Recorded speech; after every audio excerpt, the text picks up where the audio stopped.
আরও একটা মাদ্রাসা ব্লগ নিয়ে চলে এসেছি। আজকে থাম্বনেল টাইটেলটি তোমরা অবশ্যই বুঝিয়ে নিয়েছি। আজকে আমি চলে এসেছি মাদ্রাসা শামসুল উলুম কালনা। তো আজকে কালনা মাদ্রাসা ভিডিও হতে চলেছে। চলো এই মাদ্রাসায় একটু যাবো, মাদ্রাসার সম্পূর্ণ এক্সপ্লোর করে তোমাদেরকে দেখাবো এখানে কী কী সুবিধা, কী কী অসুবিধা, কীভাবে এখানে আসতে হবে, কত পর্যন্ত পড়াশোনা আছে, সব থাকছে আজকে ভিডিওতে।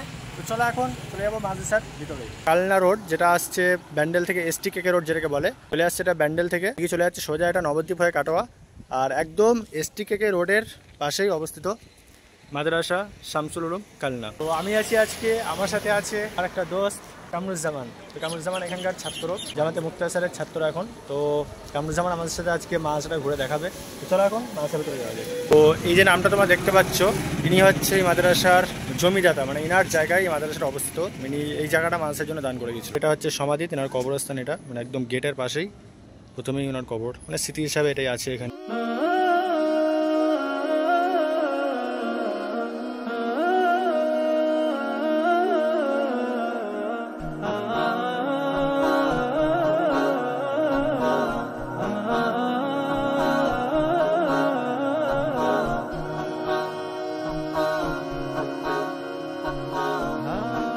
দেখতে পাচ্ছি পরস্পর 3টে হুজুরের রুম আছে, তারপরে মুক্তাসর মানির রুম, তারপরে একটা বাথরুম আছে, তারপরে কারি শফিক সাহেব যিনি এখন আমাদের পশ্চিমবাংলায় ফেমাস কারি বলা হয়েছে, তো তিনার রুম ওটা।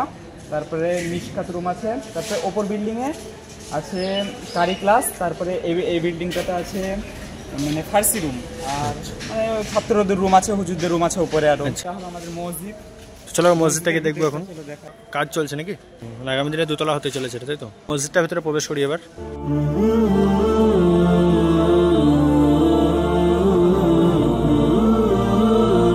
তো অন্যান্য মাদ্রাসার মতো এই মাদ্রাসা আমরা দেখতে পাচ্ছি CCTV ক্যামেরা, মানে এটা কিন্তু সিকিউরিটির দিক থেকে খুব ভালো। এখন প্রত্যেকটা মাদ্রাসায় দেখতে পাচ্ছি আমরা CCTV ক্যামেরা, পুরো মাদ্রাসা আমরা CCTV ক্যামেরা আনবো, তাই তো? আজকে আমি ভিডিওটা করছি, এটা বৃহস্পতিবার ছুটির দিন, সেই জন্য এখন আর ক্লাসটা তোমাকে দেখাতে পারবো না, সত্যি এলো। তো ছুটির দিনেও এক ভাই দেখছি এখানে মেহনত করছে। এটা মাদ্রাসার মসজিদ, তাই তো? ওখানে একটা ভাইকে পেয়েছি। কি নাম তোমার? মোহাম্মদ ওলি শেখ। কি পড়ছো এখানে? হিফজ। কপড়া হয়েছে? আচ্ছা, কতদিন হচ্ছে এই মাদ্রাসায়? 2 বছর। কেমন লাগে মাদ্রাসা? ভালো লাগে। এর আগে কোথায় পড়তে?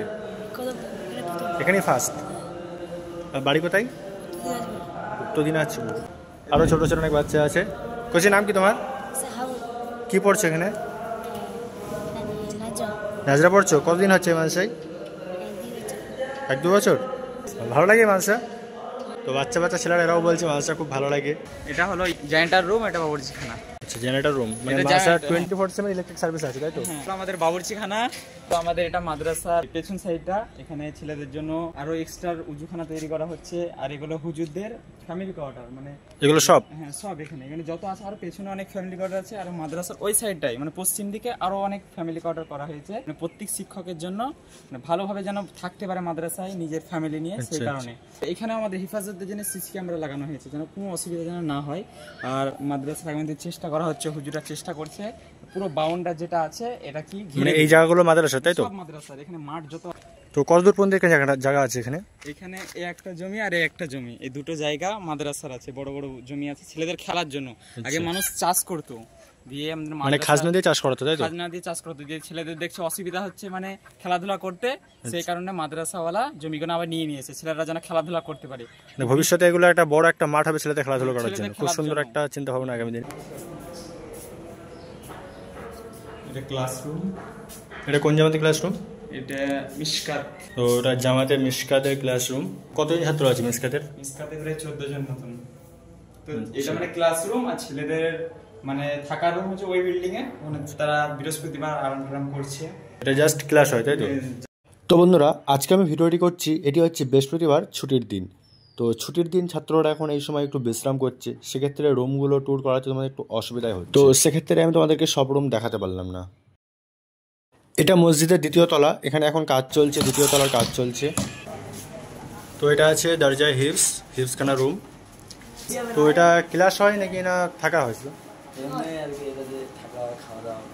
ক্লাস কোথায় হয়? হিফজের মসজিদে। কতজন থাকে এই রুমটাই? 22 জন থাকে। 22 জন।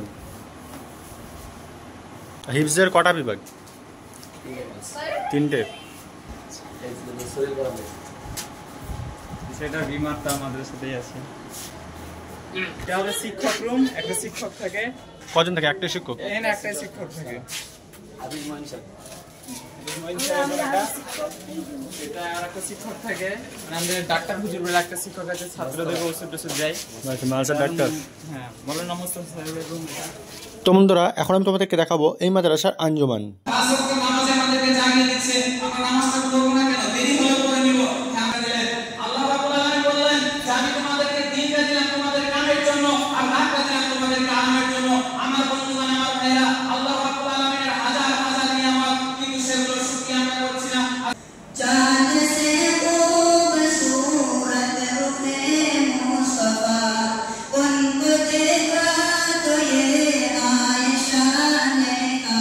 সুপ্রিয় দর্শক, এতক্ষণ তোমাদেরকে মাদ্রাসা সম্পূর্ণ করে দেখালাম। আই হোপ তোমরা সকলেই মাদ্রাসা দেখেছো। তো এখন জানার বিষয় মাদ্রাসার সারাদিনের পঠন পাঠন এবং এখানকার কী কী সুযোগ সুবিধা। আমাদের সাক্ষাৎকারে পেয়ে গেছি মোহাম্মদ কামরুজ্জামান। তো আজকে ওই আমাদের সাথে সব কিছু বলবে, এই মাদ্রাসার সম্পূর্ণ ডিটেলস। তো চলো আমাদের ছোট্ট করে একটা ইন্টারভিউ হয়ে যাক। তো কামরুজ্জামান, প্রথমে জিজ্ঞেস করে নেবো এই মাদ্রাসার সারাদিনের পঠন পাঠন। ফজরের সময় তুলানোর পর ছেলেরা উজু করে, মানে অনেক আধ ঘন্টা আগে তুলানো হয়, তো ছেলেরা মসজিদে এসে কোরআন পড়ে, কারণ নিজের সবক দেখে ক্লাসের। ফজর বাদ ইয়াসিন ওয়াকিয়া হয়ে যে দোয়া, মানে একটা ছোট্ট করে দোয়া হয়, এই দোয়া ছেড়ে দেওয়ার পরে মানে ঘন্টা পর আগে পর্যন্ত নিজেদের সবক দেখে। সবক দেখার পর আবার যখন ঘন্টার ওয়ালিং দেয়, তো টিপাই পিছিয়ে বসে পড়ে। দুটো হয়, মানে ছটা থেকে শুরু 7:40 অবধি। 7:40 পরে নাস্তা দেওয়া হয়, প্রায় আধ ঘন্টা মতন ছেলেরা নাস্তা টাস্তা করে। নাস্তা কি দেওয়া হয় সকালে? ঘুগনি মুড়ি, একদিন ঘুগনি মুড়ি, একদিন ছোলা ভুনা, মাঝে মাঝে খিচুড়িও দেওয়া হয়। নাস্তার পরে আবার 3টে ঘন্টা হয়, 50 মিনিট করে 3টে ঘন্টা। 10:50 ছুটি দিয়ে দেওয়া হয়। ছুটির পরে মানে ছেলেরা গোসল করে প্রায় 11:10-20 দিকে ভাতের ঘন্টা দিয়ে দেওয়া হয়। ভাতটা খাওয়া দাওয়া করে ছেলেরা শুয়ে পড়ে। খাওয়া দাওয়াটা মানে সপ্তাহে 4 দিন গোস্ত, 2 দিন সবজি, 1 দিন ডিম, এরকম। খাওয়া দাওয়ার পরে ছেলেপেলেরা শুয়ে পড়ার পর 1:30টার দিকে তুলে দেওয়া হয় ছেলেদেরকে। 2টোর দিকে আমাদের এখানে জামাত হয়, তারপরে জোহরের নামাজ পড়ে, নামাজ পড়ার পরে সঙ্গে সঙ্গে ছেলেরা যখন বার হয়ে যায় ঘন্টা বেড়ে দেয় আমাদের যে গেটম্যান আছে। 50 মিনিট করে 2টো ঘন্টা হয়। তাহলে 7টা পিরিয়ড হচ্ছে, সকালে 5টা, বিকালে 2টো। তারপরে আসর নামাজ পড়ে খেলাধুলা। কোনো ছেলে যদি ফজরের বা নামাজ বা নিজের ইচ্ছাকৃত ঘুমিয়ে থাকে বা শুয়ে থাকে, নামাজ যদি না পড়ে 3 দিন খানা বন্ধ। মানে নামাজের এখানে পাবন্দিটা খুব, নিয়ম কারণটা খুব। তাই ছেলেরা ভয়ে কি মানে সঙ্গে সঙ্গে উঠেও পড়ে, আর মসজিদে এসেও দরকারে বসে থাকবে তাও ভালো, মানে ছেলেরা রুমে ঘুমবে না। নামাজের খুব একটু পাবন্দি আছে এখানে। রাতে ক্লাস কটা পর্যন্ত হয়?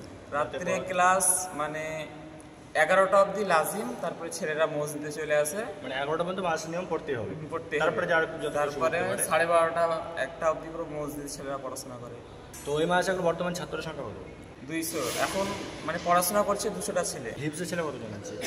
হিফজের ছেলে মিনিমাম 100টা। জামাত কত পর্যন্ত আছে এখানে? জামাত আছে মিশকাত, মানে মক্তবা আউয়াল থেকে নিয়ে মিশকাত। নতুন ভাবে কারি ক্লাস খুলেছে, এই বছরই খুলেছে। তো কারি ক্লাসে প্রায় 28 জন ছাত্র আছে। শিক্ষক কতজন আছে এখন? শিক্ষক আমাদের 20-25 জন মতন আছে। এখন ভর্তি চলছে না বন্ধ হয়ে গেছে? ভর্তি চলছে, মানে ছেলে এলে ঘুরিয়ে দেয় না, নিয়ে নেয়। ভর্তি ফিস কত আছে এখানে? মাসিক ফি কি আছে? মাসিক ফিস বলতে কিছু নাই, যে মানে যার যেমন সামর্থ্য সেটা দেয়। কিন্তু আমাদের ভর্তি ফি হলো 650 টাকা, আর 50 টাকা ফর্মের জন্য, মোট 700 টাকা নেওয়া হয়। তো আরেকটা জিনিস জানার বিষয়, মোবাইলের বিষয়ে মাদ্রাসা নিয়ম কেমন? মোবাইল বলতে গেলে কড়াকড়ি হুজুরদের সামনে পড়লে পারে জমা নিয়ে নেয় ছেলেদের ফোন, মানে চুপি রাখে ছেলেরা। মানে অতটা চাপাচাপি নেই, ঠিক আছে? মানে ফোন আছে ছেলেদের জানে, কিন্তু সামনে ব্যবহার করলে পারে। কেউ যদি মানে রাত্রেবেলায় ক্লাস বাদ দিয়ে কারোর মানে টেবিলে তুলে ফোন চালাই হয়েছে, সে ফোন জমা নিয়ে নিলে বছরের শেষ ছাড়া দিবে না। না, রাখতে পারো, রাখলে পরে অসুবিধা নেই। ব্যাগে রাখো নিজের মধ্যে, কিন্তু আমরাও রাখি মানে সাইডে রাখি, ব্যাগের ভিতরে রেখে দিই, মানে সময় প্রয়োজন হিসাবে আমরা ওয়েট করি। আর স্যার পড়াশোনা কেমন? পড়াশোনাটা আল্লাহর মধ্যে খুব ভালো। এখানে কিছুদিন বলে একটু অসুবিধা চলছিল, তারপরে আমাদের আল্লাহর মধ্যে ভালো শিক্ষক আনা হয়েছে। রাবেতা সেন্টার কোথায় আছে? এখানেই আছে, এটাই রাবেতা সেন্টার। তো বন্ধুরা, এবার তোমাদের একটু বলি এই মাদ্রাসার খাওয়া দাওয়া সিস্টেম কি। তো এখানে খাবার বালতিতে ধরে এনে রুমে খেতে হয়। আর এই যে বালতিতে টিকিটটা তোমরা দেখতে পাচ্ছ, এখানে 3টে টিকিট আছে, মানে এটা 3 জনের খাবার। সকালের নাস্তা এখানে মুড়ি, তার সাথে ছোলা ভুনা দিয়েছে। এটা হচ্ছে মাদ্রাসার নাস্তা শুক্রবারের, ভুনা মুড়ি। হাই কামু। তো বন্ধুরা, মাদ্রাসার ভিডিও তোমরা সম্পূর্ণ দেখলে। তো এবার লাস্ট সব থেকে বেশি জিনিসটা জানার দরকার, সেটা হচ্ছে যে এই মাদ্রাসায় তোমরা কীভাবে আসবে। তো চলো সেটাকে এবার বলে দেওয়া হবে। যদি তোমরা হাওড়া বা কাটোয়া দিক থেকে আসো, সেক্ষেত্রে তোমাদেরকে ব্যান্ডেল কাটোয়া রুটের যে কোনো ট্রেনে অম্বিকা কালনা স্টেশনে নামতে হবে। অম্বিকা কালনা স্টেশনে নেমে তোমরা স্টেশনের বাইরে এখান থেকে টোটো পেয়ে যাবে, বলবে আসাম রোড মাদ্রাসা যাব। সেক্ষেত্রে তোমাদেরকে একদম মাদ্রাসার গেটের সামনে নামিয়ে দেবে, 10 টাকা ভাড়া নেবে। আর যদি তোমরা বর্ধমানের দিক থেকে আসো, সেক্ষেত্রে তোমাদেরকে পান্ডুয়া স্টেশন নামতে হবে। পান্ডুয়া স্টেশনে নেমে তোমাদেরকে ধরতে হবে কালনা রুটের বাস। পান্ডুয়া থেকে কালনা রুটের বাসগুলো একদম মাদ্রাসার সামনে দিয়ে যায়, তোমরা একদম মাদ্রাসার গেটের সামনে নামতে পারো। যেমন এই বাসটি তোমরা দেখতে পাচ্ছ, এটি পান্ডুয়া থেকে। তোমাদের আর বাস স্ট্যান্ড যাওয়ার প্রয়োজন নেই, একেবারে মাদ্রাসার গেটের সামনে নামতে পারো। তো আজকে ভিডিওটা এখানেই শেষ করলাম। আসসালামু আলাইকুম।